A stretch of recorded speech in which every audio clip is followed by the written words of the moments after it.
pernah terpikirkan bahwa di balik gemerlapnya kota Pontianak tersembunyi ribuan cerita yang menarik untuk diungkap? Selamat datang di Sejuta Cerita, tempat di mana setiap detik berbicara tentang keajaiban dan misteri. Hari ini, kita akan menelusuri asal-usul kota Pontianak, sebuah kota dengan sejuta rahasia yang menanti untuk diungkap. Saya akan menjadi panduan Anda dalam menjelajahi kisah-kisah yang memikat dari masa lalu yang mungkin belum pernah Anda dengar sebelumnya. Bersiaplah untuk terpesona oleh keindahan dan keajaiban kota Pontianak yang belum pernah terungkap sebelumnya. Selamat mendengarkan.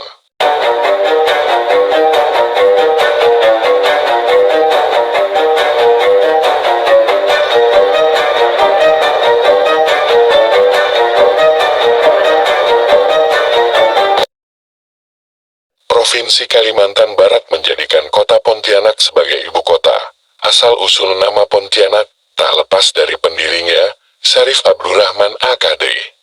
Ada banyak kisah tentang asal mula berdirinya kota Pontianak. Pemerintah kota Pontianak dalam laman resminya menyebut Pontianak didirikan oleh Syarif Abdurrahman AKD pada 14 Rajab 1185 Hijriah, yang bertepatan dengan 23 Oktober tahun 1771.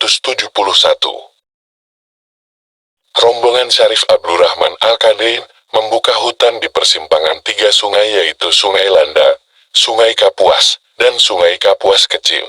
Dia mendirikan balai dan rumah sebagai tempat tinggal yang kemudian diberi nama Pontianak. Asal-usul nama kota Pontianak. Ada beberapa kisah tentang asal-usul nama kota Pontianak.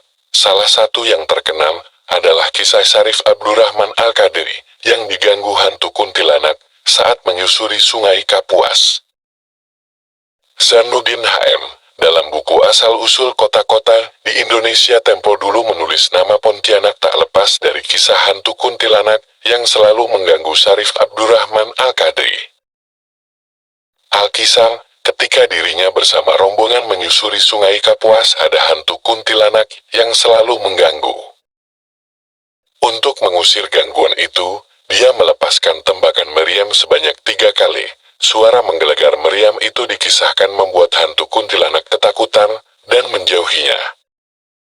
Lokasi tempat meriam itu jatuh berada di persimpangan Sungai Kapuas dan Sungai Landat yang kini dikenal dengan nama Bering. Di lokasi itulah Syarif Abdurrahman Al-Qadri kemudian mendirikan kota Pontianak. Pada tahun 1192 Hijriah, bertepatan dengan tahun 1771, Syarif Abdurrahman Al-Qadri dinobatkan sebagai Sultan Pontianak I. Pusat pemerintahan Kesultanan Pontianak, ditandai berdirinya Istana Kadaria dan Masjid Raya Sultan Abdurrahman Al-Qadri. Versi lain tentang hantu kuntilanak itu menceritakan bahwa sebenarnya suara-suara yang dianggap gangguan makhluk halus itu berasal dari para perompak yang bersembunyi di hutan. Mereka mengeluarkan suara-suara mengerikan seolah-olah ada gangguan makhluk halus agar persembunyian mereka tak diketahui oleh siapapun. Kisah lain menceritakan nama Pontianak berasal dari hantu kuntilanak yang mendiami kawasan ini. Warga lokal sering menyebutnya dengan Pontianak. Pontianak merupakan singkatan dari perempuan mati beranak. Versi lain menceritakan nama Pontianak berasal dari pohon punti yang sangat tinggi.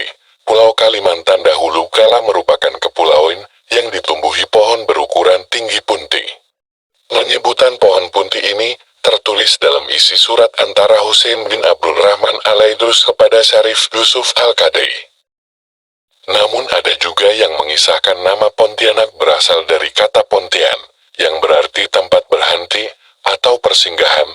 Wilayah yang saat ini menjadi kota Pontianak dahulu kala adalah tempat singgah para pelaut dan pedagang Tiongkok. Kata Pontianak berasal dari Kuntiat dalam bahasa Mandarin yang berarti pemberhentian. Di Malaysia ada sebuah tempat bernama Pontian yang juga digunakan tempat singgah sementara. Hingga kini sebagian keturunan Tionghoa di Pontianak masih menggunakan Kuntian untuk menyebut Pontianak. Versi terakhir tentang asal-muasal nama Pontianak, yakni berasal dari kata pintu anak, yang berarti pintu pertemuan anak sungai, yakni Sungai Kapuas, Sungai Landak, dan Sungai Kapuas Kecil.